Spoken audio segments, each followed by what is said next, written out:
The notification sound had become my personal soundtrack of misery. 3 days of intermittent internet, 3 days of watching the little Wi-Fi symbol flicker in and out of existence like a dying heartbeat on my laptop screen.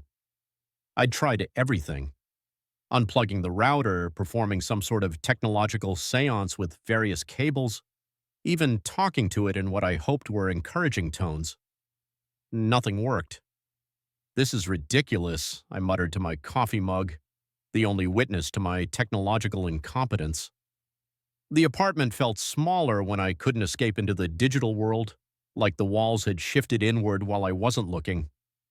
The service appointment was scheduled for sometime between 10 and 2, that delightfully vague window that meant I'd spend the entire morning listening for footsteps in the hallway, checking my phone every few minutes like I was waiting for news from the front lines of some distant war. I'd cleaned the apartment twice, not because I'm particularly tidy, I'm not, but because having a stranger in my space always makes me hyper-aware of everything. The stack of unread books on the coffee table, the way the morning light reveals dust motes dancing in the air, the faint smell of last night's takeout still lingering near the kitchen. I wanted everything to seem normal, put together, like I was the kind of person who had his life figured out enough that his internet breaking was just a minor inconvenience rather than a small catastrophe. The knock came at 11:47. I'd been pacing the living room, practicing casual greetings in my head like some sort of social interaction rehearsal. "Oh, hi there." Too enthusiastic. "Yeah, it's been acting up." Too dismissive. "Thanks for coming so quickly." Too grateful, like I'd been rescued from a desert island. But when I opened the door, all my practiced lines evaporated. He was younger than I'd expected, maybe late 20s, with dark hair that looked like he'd run his fingers through it and work clothes that somehow managed to look intentional rather than utilitarian. His toolbox sat at his feet like a faithful dog, and when he looked up at me, his smile was the kind that reaches the eyes first and spreads outward. "Internet problems?" he asked, and his voice had this quality to it.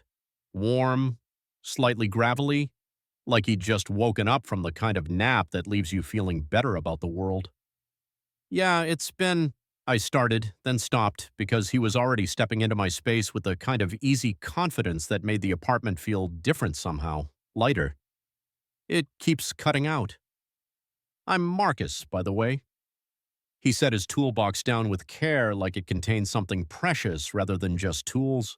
"And I promise I'll have you back online before you start going completely stir-crazy." There was something in the way he said it, like he understood that 3 days without internet wasn't just an inconvenience. It was a form of isolation that made everything feel slightly off-kilter.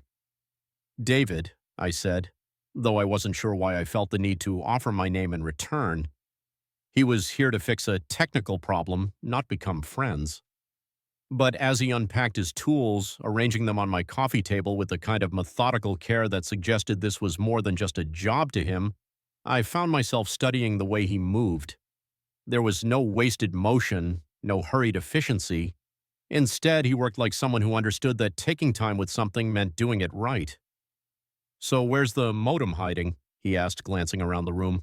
I led him to the corner near the window where my router sat like a small monument to modern frustration, its lights blinking in patterns I'd long since given up trying to decode.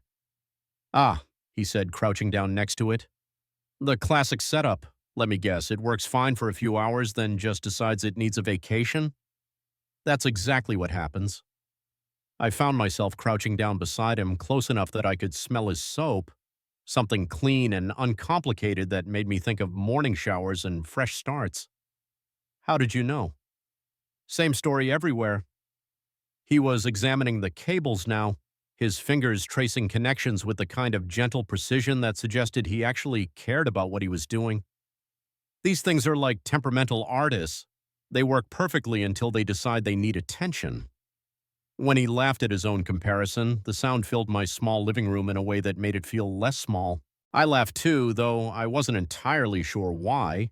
Maybe because it had been 3 days since I'd had a conversation with another human being that wasn't transactional. "You know what the problem usually is?" he asked, settling more comfortably on the floor. His knee was maybe 6 inches from mine, close enough that I could see a small scar on his knuckle, close enough that when he shifted slightly, I caught another hint of that soap. Bad connection? Bad location. He gestured toward the window. See how it's right next to all that direct sunlight? These things overheat faster than people realize. They're like vampires. They prefer dark, cool places. As he talked, I found myself paying less attention to his words and more to the way he explained things. His voice had this quality that made even the most mundane technical details sound like he was sharing secrets. When he described signal interference, it sounded like he was talking about something poetic rather than electronic. So the first thing we're going to do, he said, unplugging the rotor, is relocate this guy somewhere he'll be happier. The way he said "we" made something flutter in my chest that I wasn't ready to examine too closely. Where do you think? I asked. He stood up and I followed, suddenly aware that we were both moving through my space together like we were choreographing something. He walked toward the bookshelf on the far wall, and I found myself watching the way his shirt moved across his shoulders.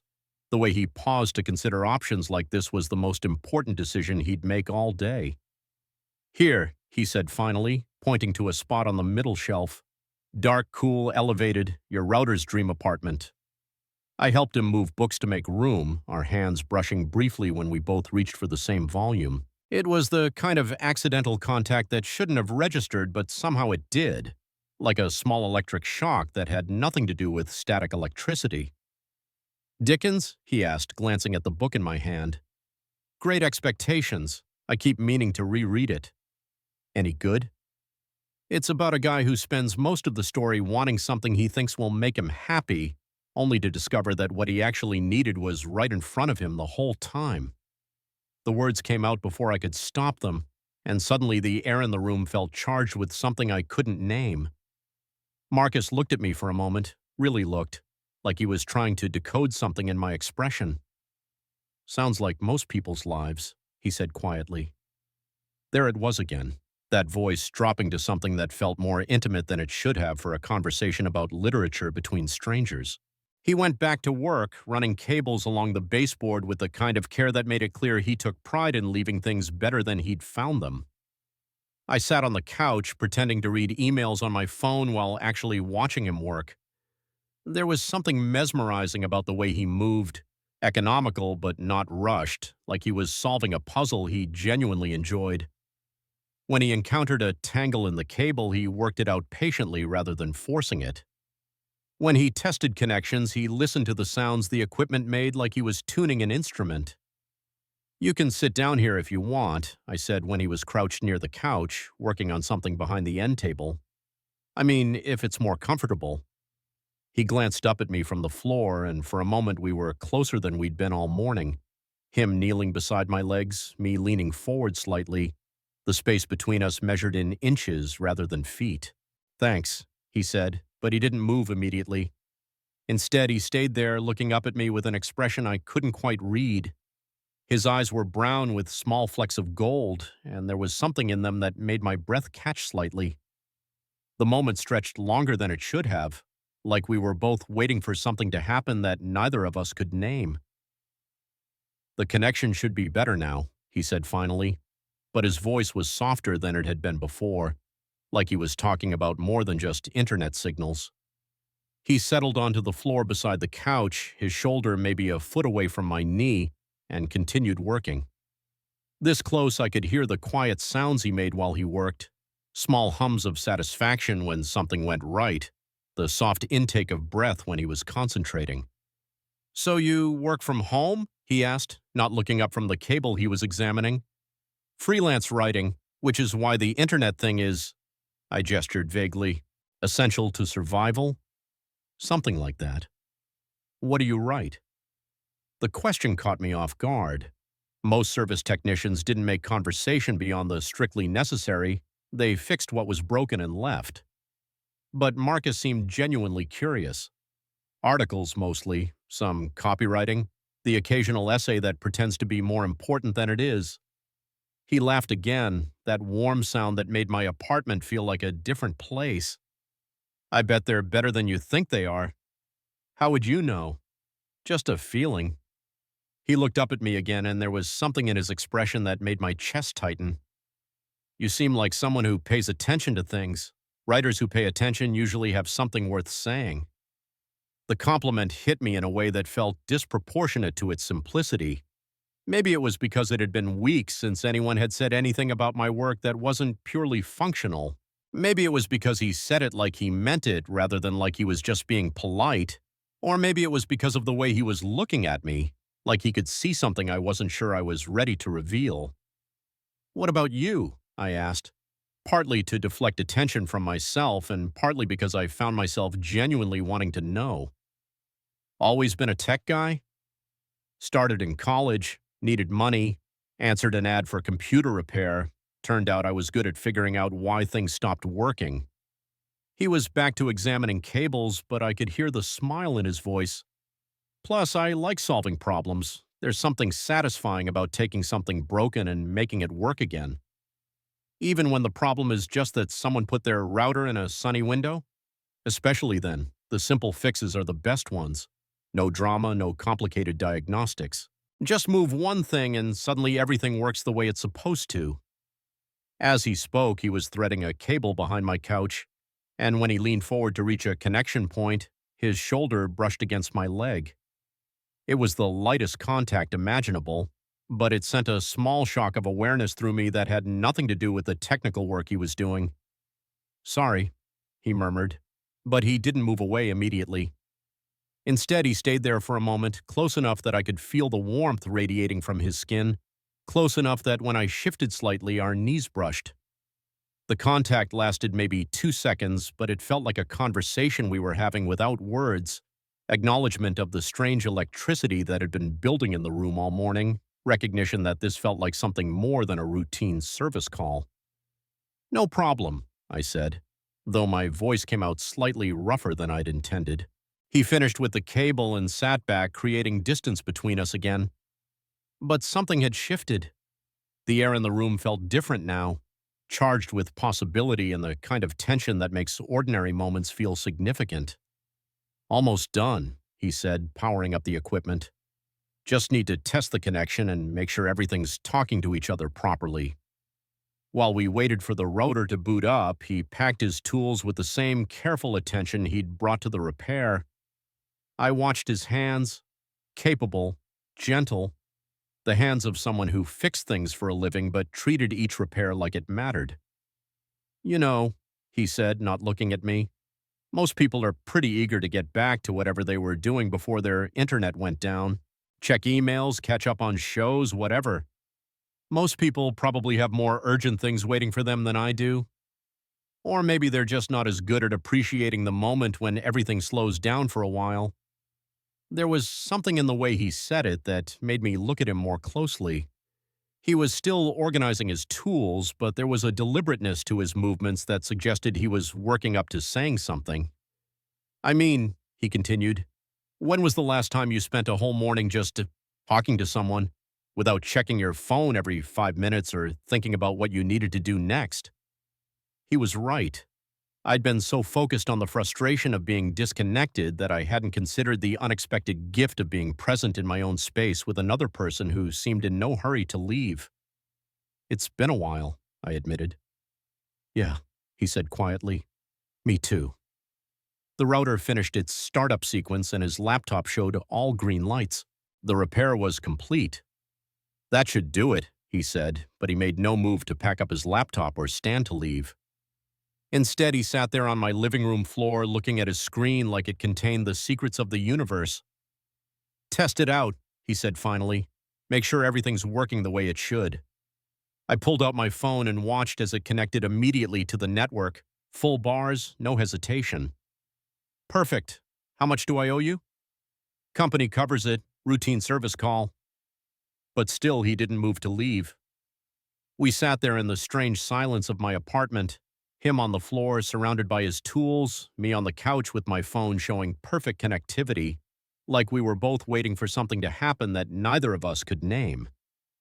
"I should probably," he started, then trailed off. "Right," I said. "You probably have other calls." "Yeah, other people whose routers decided to take vacations." He began packing up in earnest now, coiling cables and returning tools to their designated spots in his toolbox.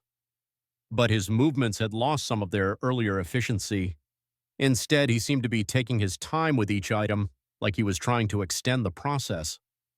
I found myself doing the same thing, getting up to walk him to the door more slowly than necessary, pausing to straighten magazines that didn't need straightening, generally moving like I was walking through water. When he reached the door, toolbox in hand, he stopped and turned back to me.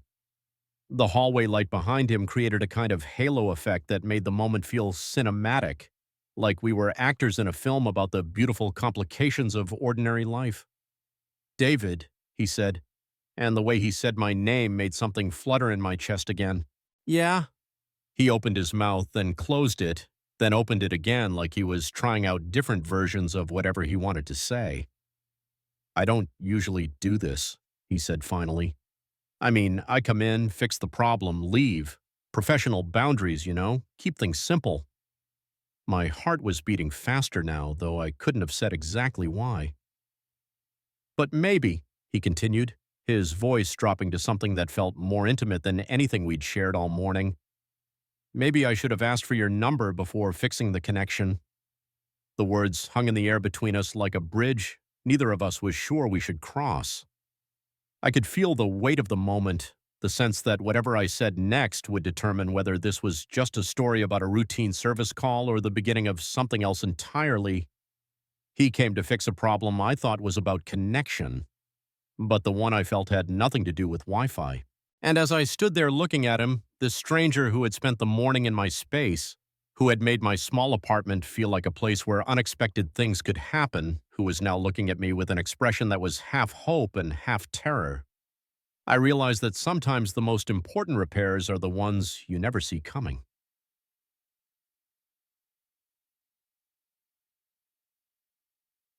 Part 2.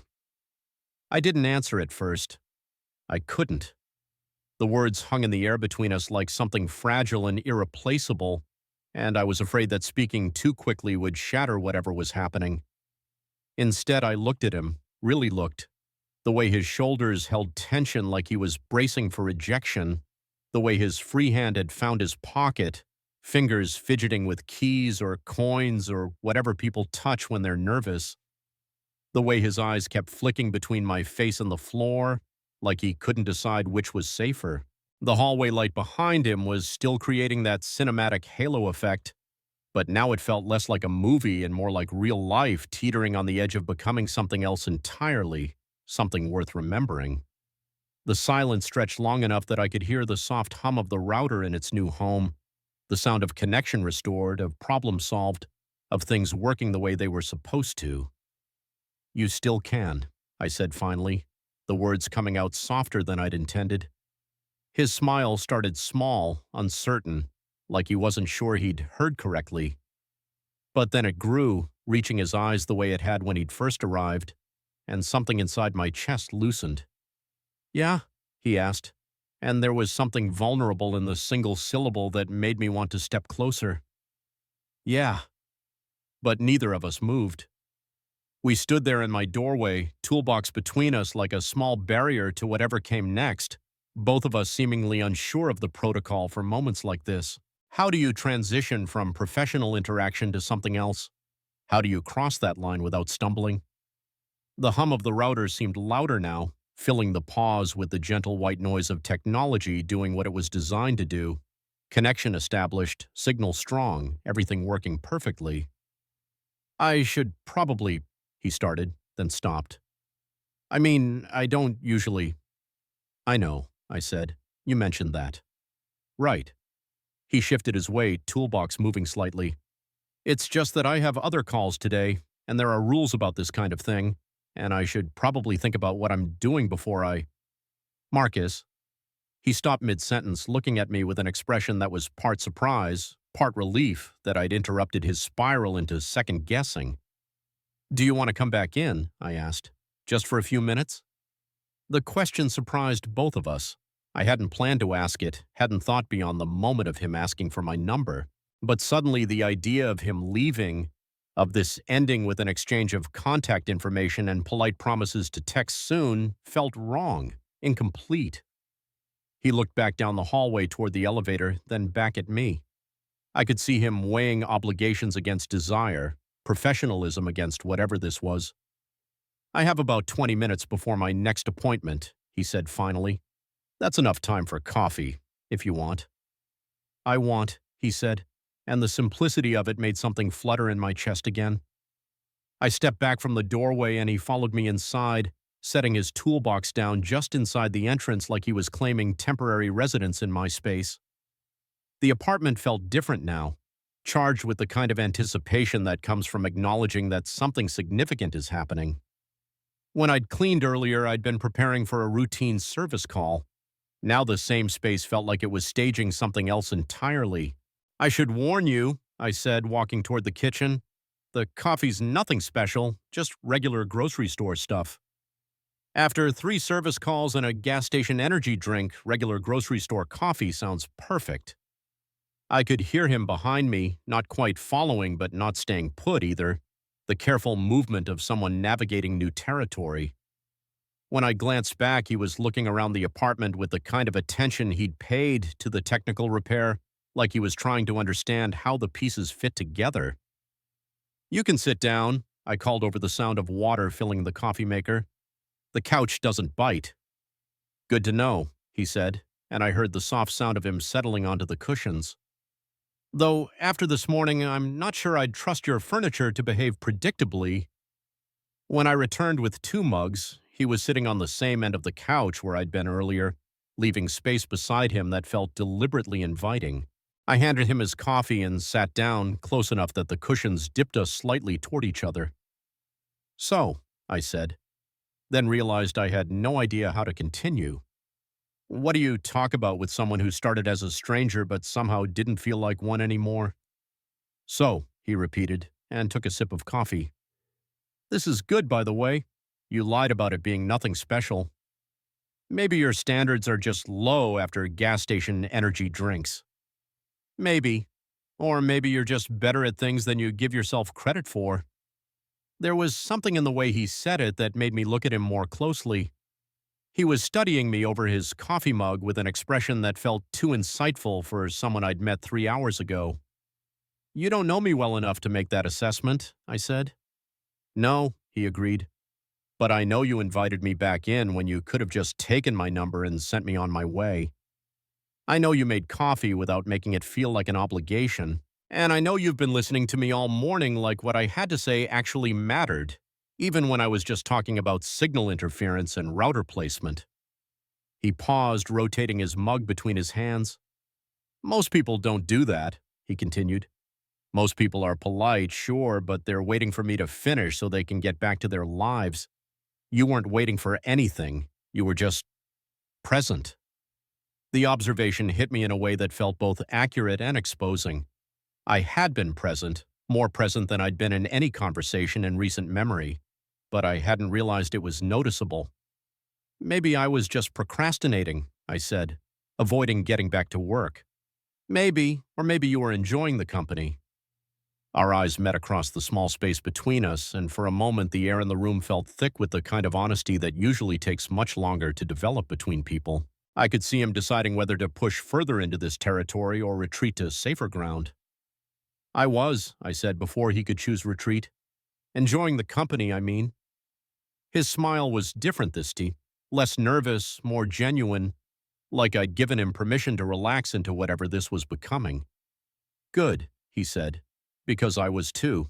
Enjoying yours, I mean. More than I probably should have been, considering I was supposed to be working. Technically, you were working. You fixed my internet. Technically, yes, but I also spent about 45 minutes finding excuses to stay longer than the repair required. Did you? I asked, though I'd suspected as much. What kind of excuses? Testing connections that didn't need testing, organizing cables that were already organized, taking extra time to explain things you probably could have figured out on your own. He shook his head, looking slightly embarrassed. Very professional of me. I don't mind being the beneficiary of unprofessional behavior. No? No, in fact, I'm starting to think professional boundaries are overrated. The words came out more loaded than I'd intended, and I could see him processing them, trying to determine how much meaning to read into the statement. We were moving into territory that felt both thrilling and terrifying, the kind of conversation that changes the stakes of everything that comes after. Are they? He asked, and his voice had dropped to something that felt more intimate than the morning's easy banter. Well, I said, settling back into the couch cushions and turning slightly to face him more directly. Look at it this way. If you had maintained strictly professional boundaries, we wouldn't be sitting here having coffee. You would have fixed my router, packed your tools, and left. I would have gone back to my laptop, you would have driven to your next appointment, and that would have been the end of it. True. Instead, you mentioned that you don't usually ask for phone numbers, which was technically a violation of those professional boundaries, and because you violated them, we're having this conversation, which suggests that sometimes breaking the rules leads to better outcomes than following them. He was quiet for a moment, considering this logic while staring into his coffee mug like it contained the answers to complicated questions. You make it sound simple, he said finally. Isn't it? I wish it were. He looked up at me, and there was something in his expression that suggested he was about to say something that mattered. The thing is, I meet a lot of people in this job. I go into their homes, fix their problems, make small talk, leave, and usually that's exactly what I want. Clean, simple, no complications. He paused, and I found myself holding my breath without realizing it. But sometimes, he continued, maybe once every few months, I meet someone who makes me think that maybe complications aren't always a bad thing. Someone who makes me wonder what would happen if I stayed for coffee instead of rushing off to the next appointment. And how often do you actually stay for coffee? Never, he said. Until today. The admission hung between us like a confession, and I could feel something shifting in the atmosphere of the room, not just attraction or chemistry, but recognition. The sense that we were both acknowledging that this felt different from our normal patterns, more significant than either of us had expected. So what changed? I asked. What made today different? He was quiet for so long that I started to think he wasn't going to answer. Then he set his coffee mug down on the table and turned to face me more fully, one leg folded under him on the couch. You want the honest answer? I always want the honest answer. The honest answer is that I started noticing the way you listened, really listened.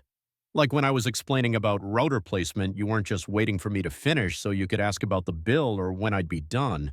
You were actually interested in understanding how it worked. He paused, running a hand through his hair in a gesture that made him look younger, less certain. And then when you laughed at that stupid vampire joke, it wasn't just polite laughter, it was real. And I realized I'd been working all morning best to make you laugh again because the sound of it made your apartment feel like somewhere I wanted to stay. The honesty of it took my breath away. Not because it was particularly romantic or eloquent, but because it was so specific, so clearly true. I could hear in his voice that he was telling me something he hadn't fully articulated to himself until the moment he said it. Marcus, I started, but I didn't know how to finish. How do you respond to someone who's just handed you that kind of vulnerability? I know it sounds ridiculous, he said quickly. I know we just met, and I know I'm probably reading too much into what was just a normal service call with a nice customer, but I couldn't leave without saying something because the alternative was driving away and spending the rest of the day wondering what would have happened if I'd been brave enough to ask. It doesn't sound ridiculous, I said. It sounds like the most honest thing anyone's said to me in months. Our knees were almost touching now, and I could see the small flecks of gold in his brown eyes, could count the laugh lines that suggested he smiled often. The space between us felt electric with possibility and the kind of tension that makes ordinary moments feel extraordinary. Can I tell you something? I asked. Yes. I cleaned my apartment twice before you got here. Not because it was dirty, but because I was nervous about having a stranger in my space. I kept practicing different ways to greet you at the door, like there was a right way and a wrong way to interact with a service technician. I could see him listening with the same attention he'd paid to my technical problems, like this mattered to him in the same way. But the moment you walked in, I continued, all that nervous energy just disappeared. You made my space feel comfortable in a way it hasn't felt in a long time, like I could just be present instead of performing some version of myself. That's exactly what I mean, he said softly. That's exactly the feeling I was trying to describe. Without either of us planning it, we'd shifted closer together on the couch, not deliberately, but naturally, like the conversation was drawing us physically nearer as well as emotionally. When I gestured while talking, my hand came to rest on the cushion between us, and when he leaned forward to set down his coffee mug, his hand landed next to mine. For a moment, we both looked down at our hands, close enough to touch, not quite touching. I could feel the warmth radiating from his skin, could see the small scar on his knuckle that I'd noticed earlier when he was working on the cables. David, he said, and the way he said my name made me look up to meet his eyes. Yeah? I'm really glad your internet was broken. I laughed, the sound softer and more breathless than usual. That's probably the first time anyone's ever said that to me. I'm also really glad you invited me back in for coffee, even though it's just regular grocery store coffee. Especially because it's regular grocery store coffee. It means this isn't about impressing anyone, it's just what? Just real. The words settled between us like something solid and precious, real, not performance, not professional interaction, not the careful dance of two people trying to manage impressions, just two people sitting on a couch, drinking coffee, acknowledging that sometimes strangers stop being strangers without any warning. I moved my hand slightly on the cushion between us, close enough that my fingers brushed against his. The contact was light, almost accidental, but neither of us moved away. Instead, his fingers shifted to meet mine, a tentative touch that sent warmth up my arm and into my chest. Is this okay? He asked quietly. More than okay.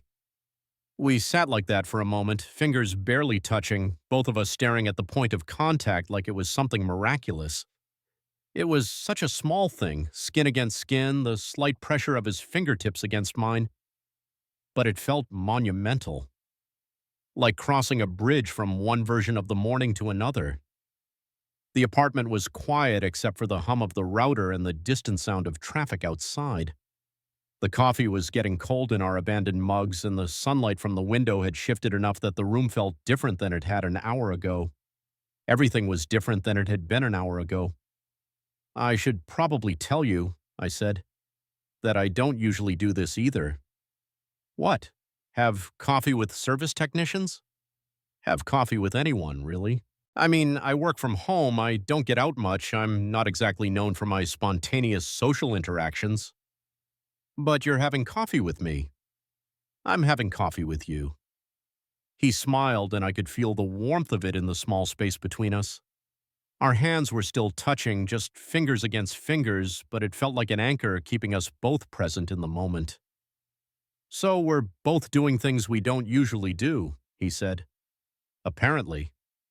How does it feel? I considered the question seriously, trying to identify the strange mix of nervous energy and contentment that had settled in my chest. Like I've been holding my breath for weeks without realizing it, I said finally, and I just remembered how to exhale. That's a good way to put it. What about you? How does it feel? He was quiet for a moment, his thumb moving gently against the side of my finger in a gesture that felt both soothing and electric. Like I've been going through the motions of my days without really paying attention to them, he said. And then I walked into your apartment and suddenly everything felt vivid. Like someone had adjusted the contrast on the world. He hadn't just fixed the signal in my apartment. He'd reminded me what it felt like to be seen. The thought came unbidden, and with it a wave of something that felt like gratitude mixed with longing mixed with the particular ache that comes from recognizing something you didn't know you'd been missing. We were still looking at each other, still touching with just our fingertips, when his phone buzzed against the coffee table where he'd set it earlier. The sound cut through the quiet intimacy of the moment like a reminder that the rest of the world still existed. We both looked at the phone, its screen lit up with what was clearly a work call, then back at each other. Neither of us moved to answer it. The phone buzzed again, then fell silent. That's probably my next appointment, he said. but he made no move to pick up the phone. Probably. I should probably call them back, let them know I'm running late. You probably should. But still, neither of us moved. We sat there on my couch, fingers touching, both of us staring at his silent phone like it represented everything that wanted to pull us back into our separate lives before we were ready. Marcus, I said quietly. Yeah. I don't want this to end. The admission surprised me with its directness. I'm not usually the person who says what he's feeling so plainly, especially not to someone I've known for less than 4 hours. But there was something about the morning, about him, about the strange suspended quality of the moment that made honesty feel like the only option. Neither do I, he said, and his fingers tightened slightly against mine. But I don't know what that means. I don't know what comes next. Does it have to mean anything specific? Can't it just mean that we don't want it to end? He smiled, but there was something wistful in it. You make it sound simple again. Maybe it is simple. Maybe we make it complicated by thinking too much about what it means instead of just being in it. His phone buzzed a third time, and this time we both watched it light up with a text message that we couldn't read from our position on the couch, but that clearly required his attention. I really should, he started. I know. But before he could finish the sentence, before he could move to pick up the phone, I shifted closer to him on the couch. Not dramatically, not with obvious intent, but naturally, like the conversation was drawing me nearer. Close enough that our knees were touching now, close enough that I could see the small details of his face, the way his eyelashes cast shadows on his cheeks, the slight asymmetry of his smile, the tiny freckle just above his left eyebrow. David, he said, and there was something in his voice that hadn't been there before, something breathless and uncertain and full of possibility. Yeah? If I don't answer that phone, I'm going to get in trouble at work. I know. And if I do answer it, I'm going to have to leave. I know that too. So what do I do? The question hung between us like a test of something I couldn't name. I could see in his expression that he was asking me to help him choose between responsibility and whatever this was becoming, between the safe, predictable path and the one that led into unknown territory. What do you want to do? I asked. I want to stay here with you, he said without hesitation. I want to keep talking and drinking coffee and pretending that the rest of the world doesn't exist for a little while longer. Then stay. It's not that simple. Why not? He looked at me like I was asking him to solve a puzzle with missing pieces. Because I have responsibilities. Because people are expecting me. Because I can't just abandon my job to sit on your couch indefinitely, no matter how much I want to. I'm not asking you to abandon your job. I'm asking you to take 10 more minutes, call them back, explain that you ran into a complication, and take 10 more minutes. And then what? And then we figure out what comes after 10 more minutes. His phone buzzed again, insistent now, and I could see him wavering between competing desires.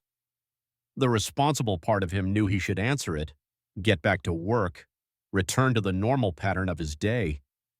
But there was another part, the part that had asked for my number in the first place, that wanted to stay in this suspended moment where anything felt possible. 10 more minutes, he said finally, reaching for his phone. But then I really do have to go.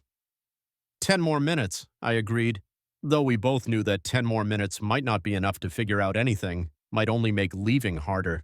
He picked up his phone and typed a quick text, something about a technical complication requiring more time, likely, then set it face down on the table and turned back to me. Okay, he said. 10 more minutes. What do we do with them? The question was simple, but it felt loaded with significance.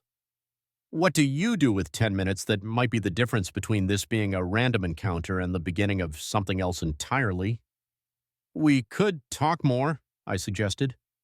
I could tell you about the terrible article I was supposed to be writing when my internet went down. You could tell me about your other service calls today. We could do that. Or we could just sit here. Sometimes 10 minutes of just sitting with someone is worth more than hours of talking. Is that what you want? To just sit? I looked at him, really looked at the way the afternoon light was hitting his face, at the way his fingers were still resting against mine, at the expression of openness and uncertainty and hope that he was wearing like something he wasn't sure he was allowed to feel. I want to remember this, I said. I want to remember the way this feels so that later, when you're gone and I'm back to my regular life, I can close my eyes and come back to this moment. What does it feel like? Like possibility. Like the moment before something important happens. Like I trailed off, trying to find words for the strange mix of contentment and anticipation that had settled in my chest. Like coming home to a place I didn't know I was looking for, I finished. He was quiet for a long moment, studying my face like he was trying to memorize something.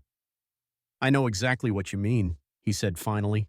And I want to remember it too. So we sat there, close enough to touch, both of us trying to imprint the moment in our memories. The afternoon light, the taste of coffee, the sound of the router humming in the background, the feeling of his fingers against mine. All of it ordinary and extraordinary at the same time. David, he said after a few minutes. Hmm? I need to ask you something. Okay. When I leave here today, and I do have to leave, what happens next? Do we text each other awkward messages trying to recapture this feeling? Do we make plans to meet for dinner and then sit across from each other in some restaurant trying to figure out if what happened here was real? Do we… Marcus. Yeah? What if we don't worry about what happens next? What if we just let this be what it is right now and trust that if it's supposed to become something more, it will? You really do make everything sound simple.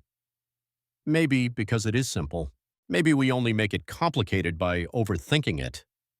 His phone buzzed again, and this time he glanced at it with obvious reluctance. That's definitely my next appointment, he said, probably wondering where I am. Then you should probably go. I should probably go, he agreed, but neither of us moved. We sat there for another moment, holding on to the last few seconds before reality reasserted itself. Then slowly he pulled his hand away from mine and reached for his phone. I'm sorry, he said as he stood up from the couch. I wish I could stay longer.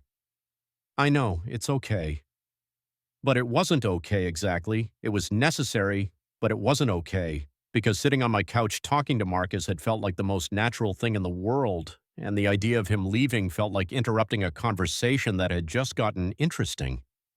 I followed him to the door, both of us moving more slowly than the situation required. He picked up his toolbox, checked that he had his keys, made all the small motions of departure while avoiding eye contact. So, he said when we reached the door. So, I guess I should ask for that number now. Officially, I mean. I recited it while he entered it into his phone, both of us treating the exchange with the kind of careful attention usually reserved for important documents or sacred texts. I'll call you, he said, or text, whichever feels less weird. Both feel weird, I said. But good weird. Good weird, he repeated, smiling. I like that. He opened the door, then stopped and turned back to me one more time. The hallway light was creating that halo effect again, but now it felt less cinematic and more like a goodbye. Thank you, he said, for the coffee, for all of it. Thank you for taking longer than necessary to fix my internet. Thank you for noticing. We looked at each other across the threshold, both of us aware that this was the moment of actual goodbye, the point where he would walk away and I would close the door and we would both return to our separate lives. I should go, he said. I know. But I don't want to.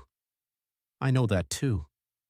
The admission hung between us like a bridge neither of us wanted to cross back over. He stood there in my doorway, toolbox in hand, looking like he was trying to memorize my face the same way I was trying to memorize his. Finally, he stepped backward into the hallway. I'll call you tonight, he said, if that's okay. It's more than okay. Good, because I'm pretty sure I'm going to spend the rest of the day thinking about this conversation and wanting to continue it. Then call me tonight.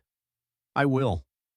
He took another step backward, then another, moving away from my door but keeping his eyes on me until the distance made it impossible. I watched him walk to the elevator, watched him press the button, watched him turn back to look at me one more time before the doors opened.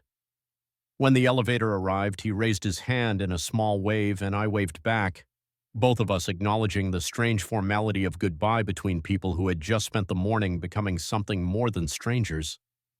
The doors closed, and he was gone. I stood in my doorway for a moment longer, listening to the sound of the elevator descending, then closed the door and leaned against it. The apartment felt different now, not empty exactly, but charged with his absence, like the space itself was holding its breath, waiting to see what would happen next. My phone was in my pocket, and I could feel it there like a weight, like a promise. Connection secured, I thought, remembering his joke about the router, but the connection I was thinking about had nothing to do with Wi-Fi. I walked back to the living room where our coffee mugs were still sitting on the table, still holding the ghost of warmth from the conversation we'd just finished. The couch cushions were still indented where we'd been sitting, still held the shape of the morning's unexpected intimacy. The router hummed quietly in its new location, all green lights, working perfectly. I was standing there, looking at the evidence of the morning's transformation, when my phone buzzed with a text message. I pulled it out, expecting to see a message from work or a notification from some app I'd forgotten to turn off. Instead, I saw an unknown number and just two words: connection secured. I stared at the screen, reading the message over and over, and felt something bloom in my chest that was part laughter, part relief, part anticipation for whatever came next. He'd kept his sense of humor even after leaving. He'd thought of me as soon as he got to his truck. He'd sent a message that was both a callback to the morning's repair work and a promise that this wasn't over. I typed back, "Signal strength excellent." His response came almost immediately, "Looking forward to testing the stability tonight." I smiled, alone in my apartment with my perfectly functioning internet and the lingering warmth of the most unexpected morning I'd had in years. Outside, I could hear the sounds of a city going about its normal business. Traffic, construction, the hum of ordinary life continuing. But inside, everything felt different. He'd come to fix my Wi-Fi. But what he'd actually fixed was something I hadn't even known was broken. And as I settled back onto the couch to finally attempt some work, I realized that sometimes the most important connections are the ones you never see coming. Sometimes a stranger walks into your life carrying a toolbox and a smarty, and nothing is ever quite the same after that. My laptop connected to the internet instantly, full bars, no hesitation, connection secured, indeed. Mshan